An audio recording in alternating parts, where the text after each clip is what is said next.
you just draw around with your pencil. Okay. You can see I've done this a bunch. Here's his nose. This is great for photographs, by the way, of like kids, people. Works really well. Baby photos. Okay, around the outside. His mouth. I kind of drew around these dark parts here so I know where it's really dark. And I drew like the main, you know, just anything where you think you're going to need help with that you're uncomfortable freehanding on your own. So, you know, the eyes are the biggest thing for me. That's the thing I worry about the most, were the eyes. Now, when you're doing this, look at where the light is striking this. Now, the light is coming straight on this picture, and you can't see it now that I got all the drawings on there. The light is coming straight on, so you can see where he's highlighted, what's really light. When we work with cocoa painting, we're going to work from the lightest to the darkest. Okay, so we start with the lightest bit. We can see under his eyes it's really light. We can see it's really light, whatever this is here, just his shading. We can see some really light parts around the nose and around where his little whiskers are. And then there's some light pieces in the mane, some light flecks in the mane. You can tell the mane is really dark under his chin, then it gets really light, and then it's really dark again when it gets towards the edge, all the hair is together. Okay, so I keep that in mind, and when I'm outlining, you know, I'm outlining the dark pieces so I can see where I'm going to leave light.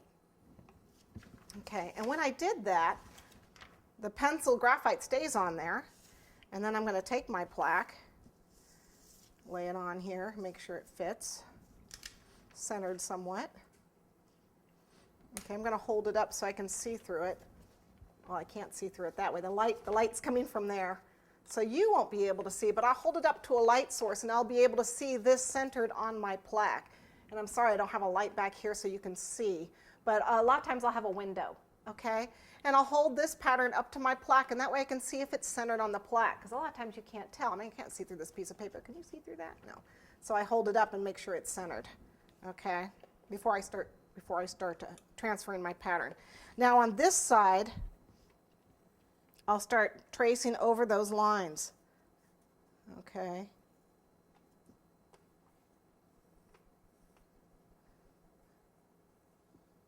I'm not going to do the whole thing because you'll get the idea. Well, maybe I will do the whole thing. I have to paint it. Okay, so we got some whisker lines going on here. We got a mouth. I'm saying it is exciting. Oh, is it? It's so exciting to watch someone trace a line. Okay. I don't know if you can see it. Oops, I got a little paper. That's okay, we'll get rid of that. So you can see I have a rough outline of what I'm going to do. Okay? I know it's kind of hard to see, and I've got a little bit of graphite that got over here.